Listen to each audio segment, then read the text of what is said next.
केंद्रीय वित्त मंत्री निर्मला सीतारमण ने दी केंद्रीय मंत्रिमंडल के अहम फैसलों की जानकारी। अब सभी बैंकों में 5 लाख रुपए तक की जमा राशि का होगा बीमा।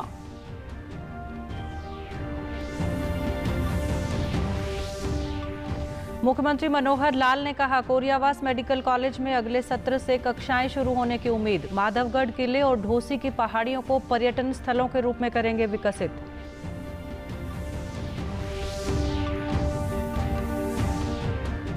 प्रदेश के पोस्ट कोविड केयर केंद्रों उमंग में 6000 लोग ले चुके हैं परामर्श। योग से दूर किया जा रहा है मानसिक तनाव।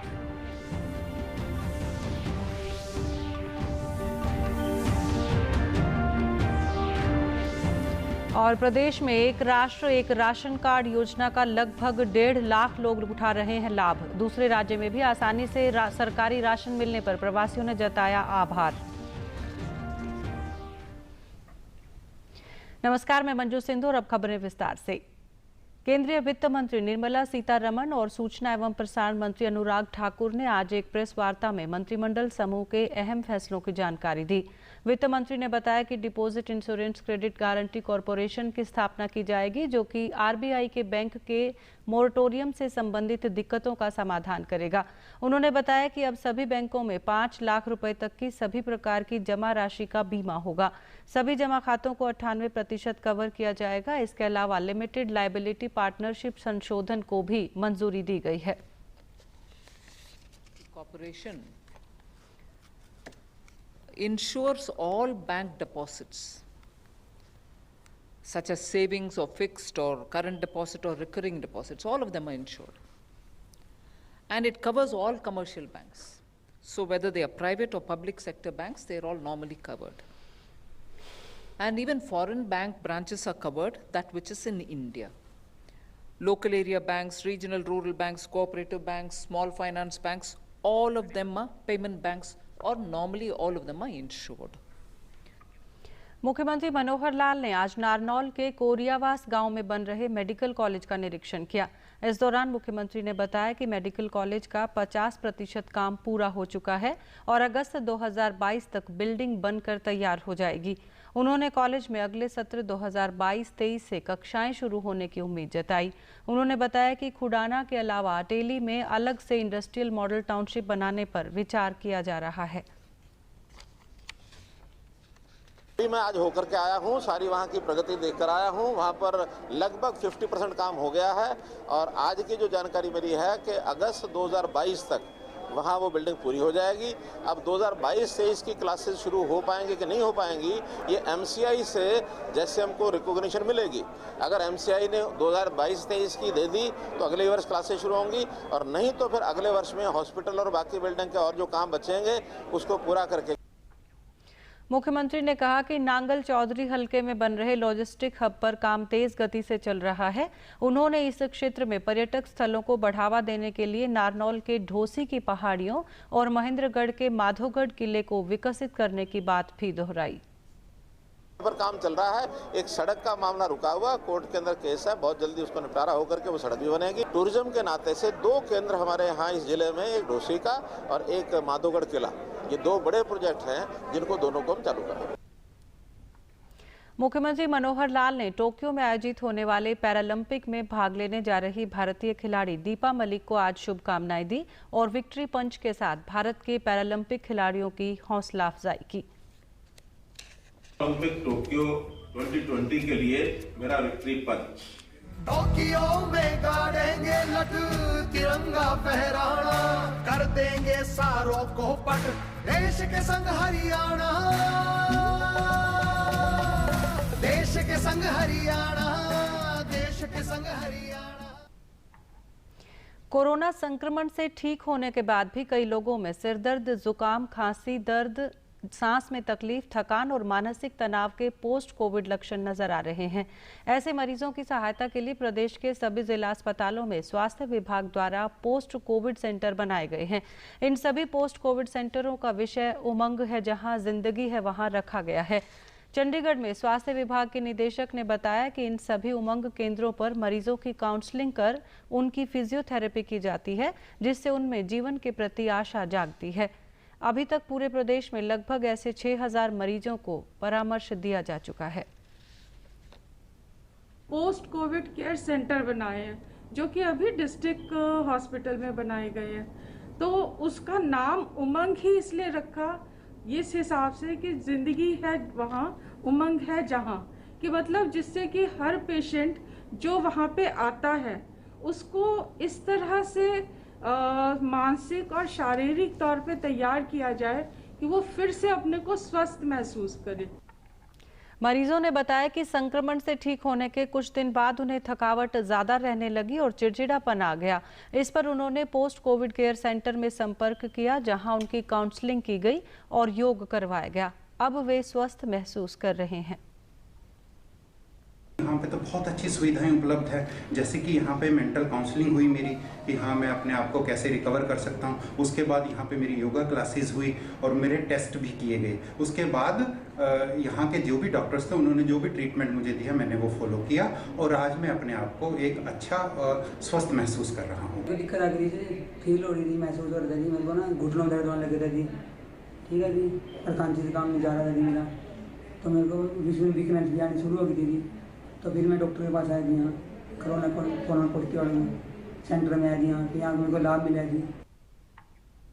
एक राष्ट्र एक राशन कार्ड योजना प्रवासी श्रमिकों के लिए लाभकारी साबित हो रही है। प्रदेश में 1,51,828 राशन कार्ड धारक इस योजना का लाभ ले रहे हैं। रोहतक के खाद्य एवं आपूर्ति नियंत्रक ने बताया कि जिले में 317 प्रवासी श्रमिकों को इस योजना का लाभ मिल रहा है। योजना के अंतर्गत एक राज्य के नागरिक दूसरे राज्य में भी राशन कार्ड के माध्यम से सरकारी राशन की दुकान से राशन प्राप्त कर सकते हैं। Scheme full fledged vision and spirit दोनों में इम्प्लीमेंट की है। और जैसे पूरे हरियाणा की मैं बात करूं तो कुछ 1,51,828 राशन कार्ड होल्डर्स हैं जो हमारे हरियाणा में लेते हैं, वो अदर स्टेट्स के हैं। और रोहतक डिस्ट्रिक्ट में 317 राशन कार्ड्स हैं जो ONORC स्कीम्स का बेनिफिट ले रहे हैं। उसमें से 70% यूपी के हैं, बाकी कुछ बिहार हैं, फिर उसके बाद MP है। लाभार्थियों ने बताया कि यहां दूसरे राज्य में भी सरकारी राशन मिलने से उन्हें काफी सुविधा हुई है, उनकी आर्थिक परेशानी भी दूर हुई है। इसके लिए वे सरकार का आभार व्यक्त करते हैं। हम इस पे MPS पे जाएंगे जी, उस पे इनका आधार कार्ड डालेंगे, जब इनको राशन शो करेगा इनको उठा लग के राशन मिल जाएगा। राशन जी 5 किलो आदमी पर मेंबर के साथ मिलता है, बाहर के सभी को, यहाँ के भी वहाँ को। हरियाणा में राशन ले रहा हूँ, ये स्कीम से बहुत मेरे लाभदायक हुआ है। पहले मिलते नहीं थे, वही झारखंड का करता था, झारखंड में ही मिलेंगे जी। अब ये 1 राशन 1 आधार कार्ड से ये लागू हो गए, यहाँ भी हमें मिल रहा है जी। यहाँ हरियाणा में कहीं भी राशन कार्ड उठा सकते हैं। पहले राशन नहीं मिलते थे और अब सुविधा पाने के लिए यहाँ मिल रहे हैं। DD न्यूज़ हरियाणा पर देश और प्रदेश से जुड़ी खबरों को विस्तार से जानने के लिए आप हमारे साथ फेसबुक, ट्विटर और यूट्यूब के माध्यम से भी जुड़ सकते हैं। हमसे जुड़ने के लिए आप हमारे सोशल मीडिया हैंडल को भी फॉलो कर सकते हैं। अब आप अपने मोबाइल फ़ोन से QR कोड स्कैन कर हमारे यूट्यूब चैनल पर सीधे पहुंच सकते हैं। प्रदेश के परिवहन मंत्री मूलचंद शर्मा ने बल्लभगढ़ के स्वास्थ्य केंद्र में टीकाकरण व्यवस्था का निरीक्षण किया। उन्होंने लोगों से अफवाहों पर ध्यान न देते हुए कोरोना महामारी के प्रसार को रोकने के लिए टीकाकरण करवाने की अपील की। गौरतलब है कि फरीदाबाद में अभी तक कोविड रोधी टीकों की 11 लाख से ज्यादा खुराक दी जा चुकी हैं। वैक्सीन की जो शुरुआत सारे हरियाणा में है, बल्लभ के इस समुदाय भवन में है, आदर्श में, और मेरी लोगों से अपील है ज़्यादा से ज़्यादा वैक्सीन लगाएं और कोविड जैसी महामारी को सबको मात देना है और जो भी सरकार की गाइडलाइंस की पालना करनी है और अपने जो सेंटर पर जो भी लोग हैं इसके प्रति जागरूक होना चाहिए। इस बीमारी को हमें खात्मा करना है। जहाँ भी जिस भी सेंटर पे इंजेक्शन होते हों, जहाँ भी वैक्सीन लग रही है, वहाँ ज़्यादा से ज़्यादा लोग और लोगों को जागरूक करें। टीकाकरण करवाने वाली छात्राओं ने बताया कि उन्होंने कोविड रोधी टीके की पहली खुराक ली है। अब वे अपने आप को सुरक्षित महसूस कर रहे हैं। साथ ही टीकाकरण केंद्र पर कैबिनेट मंत्री ने भी सभी को वैक्सीनेशन के लिए प्रेरित किया, जिससे टीका लगवाने के प्रति हमारा डर दूर हुआ। जैसे मुझे डोज लगी है, मैं चाहूँगी हमारे भी देशवासियों को सबको डोज लगे और जो तीसरे चरण में पहुँचने वाले उससे पहले सबको अगर डोज लग जाए तो काफ़ी अच्छा है, ताकि सब सुरक्षित रहें। वैक्सीन लगवाने आई थी यहाँ पे केंद्रीय मंत्री मूलचंद शर्मा आए थे, उन्होंने लोगों से यही उम्मीद करी है कि सब वैक्सीन लगवाए और तीसरी लहर से जितना हो सके उतना बचे। और मैंने भी इसी जोश में वैक्सीन लगवाई और अब मैं यही कहूँगी कि मुझे वैक्सीन लगवा के बहुत अच्छा लग रहा है। प्रदेश सरकार द्वारा पशुपालन को बढ़ावा देने के लिए निरंतर कारगर कदम उठाए जा रहे हैं। सरकार ने डेयरी ऋण पर अनुदान योजना को पुनः शुरू किया है। इसके तहत पशुपालक 25% सब्सिडी पर ऋण लेकर 4 से 10 पशुओं की डेयरी खोल सकते हैं। जींद पशुपालन विभाग के पॉलिक्लिनिक के प्रभारी डॉक्टर बलवंत ने बताया कि योजना का लाभ उठाने के लिए आवेदनकर्ता को हरियाणा का मूल निवासी होना जरूरी है और उसकी आयु 18 से 55 वर्ष के बीच होनी चाहिए। इसके लिए प्रार्थी सरल पोर्टल पर आवेदन कर सकता है। किसान भाई अपनी 2 भैंसों से 8 भैंसों का लोन ले सकता है। मान लिया किसी के पास 3 भैंसें हैं और वो चाहता है कि हमारी 10 भैंसों की डेयरी हो जाए, तो वो 7-8 भैंसें उसमें मिला सकता है। और इसमें 25% सब्सिडी का मतलब ये है कि यदि मान लो 8 लाख का लोन लेता है तो 2 लाख रुपये उसके अनुदान के रूप में जब उसकी डेयरी सेट हो जाती है 3 महीने के बाद उसके खाते में चले जाते हैं। और इस तरह उसकी किसान की सरकार सहायता करती है। ये सरकार के द्वारा बहुत ही अच्छा कदम है ताकि हर वर्ग का किसान भाई इस स्कीम का फायदा उठा सके। योजना को पुनः शुरू करने पर पशुपालकों ने सरकार का आभार जताते हुए कहा कि इससे छोटे किसानों को लाभ मिलेगा और युवा भी स्वरोजगार की तरफ अग्रसर होंगे।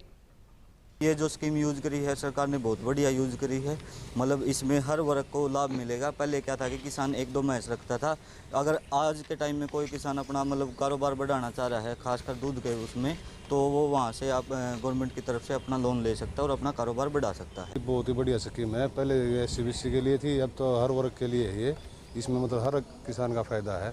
जो जितने 10 भैंस होते की स्कीम है ये। जितने आप जैसे हर किसान 2-3 भैंस तो रखता ही है, इसमें अगर 8-10 भी भैंस रखेंगे ना तो 25% की सब्सिडी है इसमें, तो हर वर्ग। उप मुख्यमंत्री दुष्यंत चौटाला ने अधिकारियों को निर्देश दिए हैं कि वे अंत्योदय अन्न योजना व BPL कार्ड धारकों के बैंक खातों को नागरिक संसाधन सूचना विभाग के डेटाबेस में जोड़कर खातों की प्रामाणिकता की जांच करें ताकि उनको दिए जाने वाले सरसों के तेल का पैसा सीधा उनके बैंक खातों में डाला जा सके। इस संबंध में हुई बैठक में उप मुख्यमंत्री ने अधिकारियों को निर्देश दिए कि सरकारी कर्मचारियों और 1,80,000 रुपये प्रति वर्ष से अधिक आमदनी वाले लोगों को उक्त योजना के तहत शामिल न किया जाए। उन लोगों के नाम की सूची राशन डिपो के बाहर चस्पा कर दी जाए जिनके बैंक खाते का मिलान नहीं हुआ है। बैठक में बताया गया कि योजना के तहत चिन्हित लोगों में से करीब 5 लाख लोगों के बैंक खाते वेरीफाई हो चुके हैं। शेष करीब 5.25 लाख लोगों के खाते भी जल्द दुरुस्त कर दिए जाएंगे। उप मुख्यमंत्री दुष्यंत चौटाला ने कहा है कि सड़क एवं भवन निर्माण से जुड़ी परियोजनाओं में देरी पर विभाग के संबंधित अधिकारियों की जिम्मेदारी तय की जाएगी। यदि किसी परियोजना में प्रशासनिक स्तर पर देरी होती है तो इसके लिए जिम्मेदार अधिकारियों के वेतन से इसकी वसूली की जाएगी। उप मुख्यमंत्री ने प्रदेश में लोक निर्माण विभाग के अधीन चल रही 42 परियोजनाओं की समीक्षा की। उन्होंने कहा कि अधिकारी तालमेल से अड़चनों को दूर करवाकर कागजी कार्रवाई स्वयं पूरा करवाएं ताकि जनता को समय पर सड़क, पुल, अस्पताल व अन्य सरकारी भवनों का लाभ मिल सके। उन्होंने कहा कि यदि किसी परियोजना की लागत बढ़ने की उम्मीद है तो आधी परियोजना पूरी होते ही अतिरिक्त लागत के लिए रिपोर्ट तैयार करें।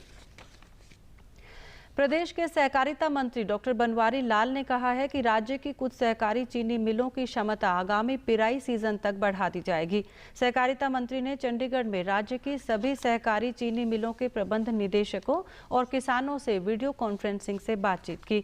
उन्होंने चीनी मिलों की सीजन से पहले रखरखाव व मरम्मत करवाने के निर्देश दिए ताकि सीजन में किसानों को कोई परेशानी न हो। उन्होंने बताया कि पिछले पिराई सीजन में नवंबर के पहले सप्ताह में सहकारी चीनी मिलों को शुरू कर किसानों को समय पर उनकी फसल का भुगतान कर दिया गया था। और अब अंत में इस बुलेटिन के मुख्य समाचार एक बार फिर।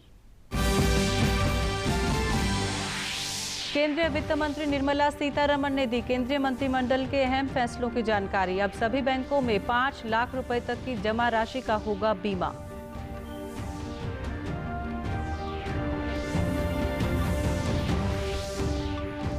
मुख्यमंत्री मनोहर लाल ने कहा कोरियावास मेडिकल कॉलेज में अगले सत्र से कक्षाएं शुरू होने की उम्मीद। माधवगढ़ किले और ढोसी की पहाड़ियों को पर्यटन स्थलों के रूप में करेंगे विकसित।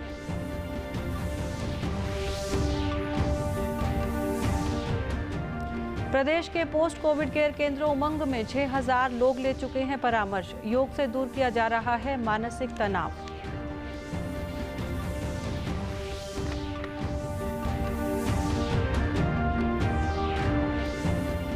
और प्रदेश में एक राष्ट्र एक राशन कार्ड योजना का लगभग 1.5 लाख लोग उठा रहे हैं लाभ।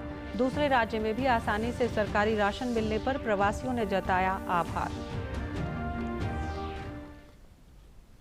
सभी दर्शकों से अपील है कि आप जब भी घर से बाहर निकले तब मास्क जरूर पहनें, 2 गज की दूरी बनाए रखें और एक नियमित अंतराल पर अपने हाथ धोते रहें।